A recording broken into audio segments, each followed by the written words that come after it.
워라미인에 오신 여러분 환영합니다. 구독과 좋아요도 꾹 눌러주세요. 옛날 옛적 조선 중종 임금이 다스리던 시절 한양 도성 북촌에는 홍판서라는 높은 벼슬아치가 살고 있었습니다. 홍판서는 조정의 최고 권력가 중 한 사람으로 그의 저택은 한양에서도 손꼽히는 대저택이었지요. 붉은 기와가 햇살에 반짝이는 장대한 대문과 그 안에 펼쳐진 넓은 마당, 그리고 사계절 꽃이 피어나는 정원은 모두가 부러워하는 광경이었습니다. 하지만 그 화려한 저택 안에는 아무도 모르는 어두운 그림자가 드리워져 있었습니다. 저택의 가장 깊숙한 곳, 사랑채에서 한참 떨어진 행랑채 구석에는 춘섬이라는 여종이 살고 있었습니다. 춘섬은 본래 춘대라는 이름으로 불렸으나 홍판서의 총애를 받은 뒤로 이름마저 바뀌었죠. 그녀는 다른 종들과는 달리 글을 읽을 줄 알았고 사서삼경의 뜻도 어렴풋이 이해하는 총명한 여인이었습니다. 그런 그녀가 홍판서의 눈에 들어 아들을 낳았으니 그 아이의 이름이 바로 길동이었습니다. 길동이 태어난 날 저택 안팎으로 이상한 소문이 돌았습니다. 아이가 태어날 때 하늘에서 흰 빛이 내려왔다느니 마당에 매화나무가 한겨울인데도 활짝 피어났다느니 하는 소문들이었지요. 하지만 아무도 그 소문에 귀 기울이지 않았습니다. 아이가 서자였기 때문입니다. 조선의 법도는 엄격했습니다. 아무리 재능이 뛰어나도 아무리 총명해도 서자는 벼슬길에 나아갈 수 없었지요. 과거 시험을 볼 수도 없었고 아버지의 성을 당당히 물려받을 수도 없었습니다. 그저 아버지를 아버지라 부르지 못하고 형님을 형님이라 부르지 못하는 비천한 신분일 뿐이었습니다. 길동은 그런 숙명을 타고났습니다. 세월이 흘러 길동이 10살이 되었을 무렵 그의 재능은 이미 저택 안에서 소문이 났습니다. 길동은 한 번 본 글을 그대로 외웠고 한 번 들은 이야기는 결코 잊지 않았습니다. 무예 또한 뛰어나 나무 막대기 하나로 저택의 무사들을 당황하게 만들기도 했지요. 하지만 그럴수록 길동을 바라보는 사람들의 눈빛은 차가워졌습니다. 저것 봐라. 서자 주제에 제 분수를 모르고 날뛰는구나. 어미가 종년인데 무슨 재주가 있다고 저리 잘난 척을 하는가? 하인들의 수근거림이 길동의 귀에 들려왔습니다. 길동은 아무 말 없이 고개를 숙였지만 그의 작은 주먹은 바들바들 떨리고 있었지요. 어느 봄날 저녁 홍판서는 사랑채의 조정의 대신들을 불러 술자리를 마련했습니다. 중종반정이 일어난 지 이제 몇 해가 지났지만 조정의 분위기는 여전히 어수선했습니다. 연산군 시절의 혼란을 수습하고 새로운 질서를 세우는 일이 쉽지 않았기 때문이지요. 술잔이 몇 순배 돌고 나자 한 대신이 입을 열었습니다. 홍판서, 요즘 백성들 사이에 도적대가 기승을 부린다고 하지 않소. 그 중에는 양반가의 서울 출신도 많다던데 참으로 개탄스러운 일이오. 홍판서는 술잔을 들어 한 모금 마신 뒤 천천히 고개를 끄덕였습니다. 그렇소. 서얼들이 제 분수를 지키지 못하고 세상을 원망하여 도적이 된다니 참으로 안타까운 일이오. 그러게 말이오. 아무리 재주가 뛰어나도 서자는 서자일 뿐인데 그 이치를 모르니 문제가 되는 것이오. 또 다른 대신이 말을 보탰습니다. 홍판서는 잠시 침묵하다가 낮은 목소리로 말했습니다. 하지만 말이오 서자라 해도 하늘이 내린 재능까지 막을 수는 없는 법이오. 제도가 그들의 하늘을 가로막고 있으니 그들이 원망하는 것도 이해가 되지 않소? 대신들은 잠시 놀란 표정을 지었습니다. 홍판서 같은 노련한 정치가가 이런 말을 한다는 것이 의외였기 때문이지요. 하지만 홍판서는 곧 쓸쓸한 미소를 지으며 말을 이었습니다. 하지만 어쩌겠소. 조상 대대로 내려온 법도를 하루아침에 바꿀 수는 없는 노릇이니 말이오. 그 말을 끝으로 대신들은 더 이상 그 이야기를 꺼내지 않았습니다. 하지만 그날 밤 아버지의 서재 밖 어둠 속에는 작은 그림자가 숨어 있었습니다. 바로 길동이었습니다. 길동은 문틈으로 새어나오는 촛불빛을 바라보며 아버지의 목소리를 듣고 있었지요. 아버지, 길동은 작은 목소리로 중얼거렸습니다. 하지만 그 말은 결코 밖으로 나오지 못했습니다. 아버지를 아버지라 부를 수 없다는 것. 그것이 길동에게는 가장 큰 고통이었습니다. 길동은 밤마다 아버지의 서재 밖을 서성였습니다. 때로는 문틈으로 아버지의 모습을 지켜보기도 했지요. 책을 읽는 아버지, 붓을 들고 글을 쓰는 아버지, 깊은 생각에 잠긴 아버지의 모습을 몰래 바라보는 것이 길동에게는 유일한 위안이었습니다. 어느 날 밤, 길동은 용기를 내어 서재 문을 두드렸습니다. 안에서 홍판서의 목소리가 들려왔습니다. 누구냐? 길동은 떨리는 목소리로 대답했습니다. 저 길동이옵니다. 잠시 침묵이 흘렀습니다. 그리고 문이 열렸습니다. 홍판서는 길동을 바라보며 한숨을 쉬었지요. 이 밤중에 무슨 일이냐? 아니, 대감마님. 소인이 글을 배우고 싶사옵니다. 홍판서의 얼굴이 굳어졌습니다. 그는 길동의 총명함을 익히 알고 있었습니다. 하지만 동시에 그 총명함이 길동에게 얼마나 큰 고통이 될지도 알고 있었지요. 길동아, 홍판서는 무거운 목소리로 말했습니다. 내 재주는 내가 안다. 하지만 너는 서자다. 아무리 글을 배우고 무예를 익혀도 너는 결코 과거에 응시할 수 없다. 그러니 헛된 꿈은 꾸지 마라. 길동의 눈에 눈물이 맺혔습니다. 하지만 그는 고개를 들고 아버지를 똑바로 바라보았습니다. 대감마님, 소인은 벼슬을 바라는 것이 아니옵니다. 다만 제게 주신 재주를 썩히고 싶지 않을 뿐이옵니다. 홍판서는 길동의 눈빛을 보며 가슴이 무너지는 것을 느꼈습니다. 하지만 그는 고개를 돌렸습니다. 돌아가거라. 다시는 이런 말을 꺼내지 마라. 길동은 깊이 절을 올리고 물러났습니다. 하지만 그날 밤 길동의 마음속에는 큰 결심이 싹트고 있었습니다. 이 세상이 나를 인정하지 않는다면 내가 세상을 바꾸어야 한다. 그날 이후 길동은 밤마다 몰래 무예를 연마했습니다. 저택 뒤편의 숲에서 나무를 베고 바위를 들어 올리며 몸을 단련했지요. 낮에는 몰래 서재에 숨어들어 책을 읽었습니다.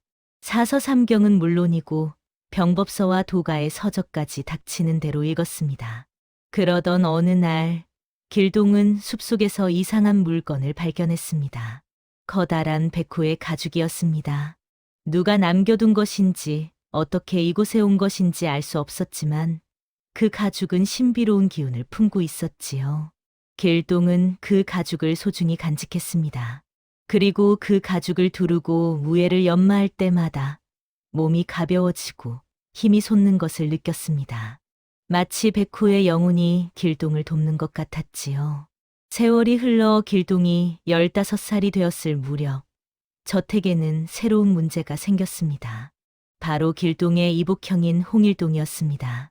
홍일동은 홍판서의 정실 부인에게서 태어난 적자로 장차 홍판서의 모든 것을 물려받을 인물이었습니다.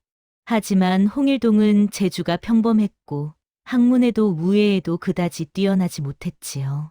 그런 홍일동에게 길동의 존재는 큰 위협이었습니다. 비록 서자이긴 하지만 길동의 재주가 너무나 뛰어났기 때문입니다. 저택의 하인들 사이에서도 은근히 만약 길동이 적자였다면 홍판서의 후계자가 되었을 것이라는 말이 돌았습니다. 홍일동은 그런 소문을 들을 때마다 분노와 질투심에 휩싸였습니다. 그리고 마침내 위험한 결심을 하게 되었지요. 길동을 없애야 한다. 홍일동은 몰래 자객을 불렀습니다. 그 자객은 저작거리에서 이름난 칼잡이로 돈만 주면 무슨 일이든 하는 자였습니다. 서자놈 하나를 처치해 주시오. 대신 이 일이 밖으로 새어나가서는 안 돼요. 홍일동은 은자 주머니를 건네며 말했습니다. 자객은 음흉한 미소를 지으며 고개를 끄덕였지요. 염려 마십시오. 깨끗하게 처리하겠습니다. 그날 밤 보름달이 저택을 환히 비추고 있었습니다. 길동은 평소처럼 뒤뜰의 숲으로 향했습니다. 무예를 연마하기 위해서였지요. 하지만 숲속에는 이미 자객이 숨어 있었습니다. 자객은 길동이 가까이 다가오기를 기다렸다가 순식간에 뛰어나와 칼을 휘둘렀습니다. 죽어라. 번쩍이는 칼날이 달빛을 받아 반짝였습니다. 길동은 순간적으로 몸을 날려 칼을 피했습니다. 평소 단련한 무예 덕분이었지요. 누구냐? 길동이 외쳤습니다. 하지만 자객은 대답 대신 다시 칼을 휘둘렀습니다. 길동은 주변의 나뭇가지를 집어들고 자객의 칼을 막아냈습니다. 두 사람의 싸움이 시작되었습니다. 칼과 나뭇가지가 부딪힐 때마다 불꽃이 튀었고 둘의 몸짓은 마치 춤을 추는 것처럼 빠르고 현란했습니다.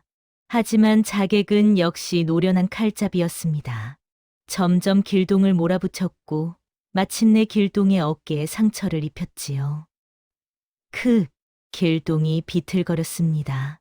자객은 승리를 확신하며 마지막 일격을 날리려 했습니다. 바로 그 순간이었습니다. 길동의 몸에서 이상한 기운이 뿜어져 나왔습니다. 평소 품고 다니던 백호피가 은은한 빛을 발하더니 길동의 몸이 갑자기 사라졌습니다. 뭐야? 자객이 당황하며 주변을 둘러보았습니다. 하지만 길동은 온데간데 없이 사라져 버렸습니다. 마치 연기처럼 공중으로 사라진 것처럼 말이지요. 잠시 후 길동은 숲속 깊은 곳에서 정신을 차렸습니다. 자신이 어떻게 이곳까지 왔는지 기억이 나지 않았습니다. 다만 몸이 가볍게 날아오르는 듯한 느낌과 배코피에서 뿜어져 나오던 따뜻한 기운만이 기억 속에 남아 있었지요. 이게 도대체 무슨 일인가? 길동은 어깨에 상처를 손으로 감싸며 중얼거렸습니다. 그리고 문득 깨달았습니다. 자신을 죽이려 한 자객이 누구의 명을 받았는지 말이지요. 형님, 길동의 입에서 쓸쓸한 중얼거림이 흘러나왔습니다. 형님을 형님이라 부를 수 없는 신세였지만 그래도 길동은 홍일동을 형으로 생각하고 있었습니다. 하지만 홍일동은 길동을 가족이 아닌 위협으로 보고 있었던 것이지요. 길동은 그날 밤 큰 결심을 했습니다. 더 이상 이곳에 머물 수 없다는 것을 깨달았기 때문입니다. 며칠 후 길동은 어머니 춘섬을 찾아갔습니다. 춘섬은 초라한 행랑채에서 바느질을 하고 있었습니다. 길동을 본 춘섬은 반가운 듯 미소 지었지만 곧 길동의 굳은 표정을 보고 불안해했죠. 길동아, 무슨 일이냐? 어머님, 소자는 이제 이곳을 떠나야겠습니다. 춘섬의 얼굴이 하얗게 질렸습니다. 무슨 소리냐? 어디로 간다는 것이냐? 길동은 어머니의 손을 꼭 잡았습니다. 어머님, 소자가 이곳에 있으면 어머님께 해가 미칠 것입니다. 그리고 소자 역시 더 이상 이곳에서는 제 뜻을 펼칠 수 없습니다. 춘섬은 눈물을 흘리며 길동을 붙잡았습니다. 그래도 어찌 어미를 버리고 가느냐? 내가 없으면 내가 어찌 살란 말이냐? 어머님, 소자는 결코 어머님을 버리는 것이 아닙니다. 다만 잠시 떠났다가 언젠가 반드시 어머님을 떳떳이 모실 수 있는 사람이 되어 돌아오겠습니다. 길동의 눈빛은 단호했습니다. 춘섬은 아들의 그 눈빛을 보며 더 이상 붙잡을 수 없음을 깨달았습니다. 그렇다면 부디 몸 조심하거라. 그리고 이것을 가져가거라. 춘섬은 품 안에서 작은 주머니를 꺼냈습니다. 그 안에는 길동이 어렸을 때 신었던 작은 신발과 춘섬이 몰래 모아둔 은자 몇 양이 들어 있었지요. 길동은 고개를 숙여 절을 올렸습니다. 어머님, 은혜에 감사드립니다. 반드시 성공하여 돌아오겠습니다. 그날 밤 길동은 백호피를 품에 안고 홍판서의 저택을 떠났습니다. 보름달이 환히 비추는 밤이었지요. 길동은 저택의 담을 넘으며 마지막으로 뒤를 돌아보았습니다. 사랑채의 불빛이 아직도 켜져 있었습니다. 아버지가 책을 읽고 있는 것이겠지요. 아버지. 길동은 작게 중얼거렸습니다. 평생 아버지를 아버지라 부르지 못했던 그 서러움이 가슴을 찢어놓는 듯했습니다. 언젠가는 제가 아버지의 아들임을 당당히 밝힐 수 있는 날이 올 것입니다. 그날까지 부디 강령하소서. 길동은 눈물을 닦고 담을 넘었습니다. 그의 뒷모습은 달빛에 길게 드리워졌고 배코피에서 나오는 은은한 빛이 그를 감싸고 있었습니다. 저택을 떠난 길동은 한양거리를 빠져나갔습니다. 밤거리는 고요했고 때때로 술락꾼들의 목소리만이 들려왔지요. 길동은 조심스럽게 골목을 누비며 한양을 벗어났습니다. 새벽녘, 길동은 마침내 한양도성의 성문을 빠져나왔습니다. 동쪽 하늘이 점점 밝아오고 있었습니다. 길동은 잠시 멈춰 서서 한양도성을 바라보았습니다. 저 안에는 자신을 낳아준 아버지가 있고 자신을 길러준 어머니가 있었습니다. 하지만 동시에 자신을 죽이려 한 형도 있었고 자신을 멸시하는 수많은 사람들도 있었죠. 나는 이 나라에서 아비의 아들이라 말하는 것이 가장 큰 죄였소. 길동은 하늘을 향해 말했습니다. 그러니 이제 아무도 막지 못할 영웅으로 다시 태어날 것이오. 이 세상이 나를 인정하지 않는다면 내가 새로운 세상을 만들어낼 것이오. 길동의 목소리는 단호했습니다. 그리고 그는 등을 돌려 남쪽으로 걸어가기 시작했습니다. 한양에서 멀어질수록 길동의 마음속에는 새로운 다짐이 싹트고 있었습니다. 조선이라는 나라가 자신을 받아들이지 않는다면 자신이 만든 나라를 세우리라는 꿈 말이지요. 훗날 사람들은 그 나라를 율도국이라 불렀습니다. 하지만 그것은 먼 훗날의 이야기입니다. 지금 이 순간 15살의 소년 길동은 다만 한 걸음 한 걸음 자신의 운명을 향해 걸어가고 있을 뿐이었습니다. 품 안의 배꼽피는 따뜻한 온기를 내뿜으며 마치 길동을 격려하는 것 같았지요. 해가 떠올랐습니다. 새로운 날이 밝았고 길동의 새로운 인생이 시작되는 순간이었습니다. 길동은 걸음을 멈추지 않았습니다. 앞으로 어떤 시련이 기다리고 있을지, 어떤 운명이 자신을 맞이할지 알 수 없었습니다. 하지만 한 가지는 분명했습니다. 자신은 결코 굴하지 않을 것이며 반드시 자신의 가치를 증명해 보이리라는 것이었습니다. 기다리시오, 세상이여.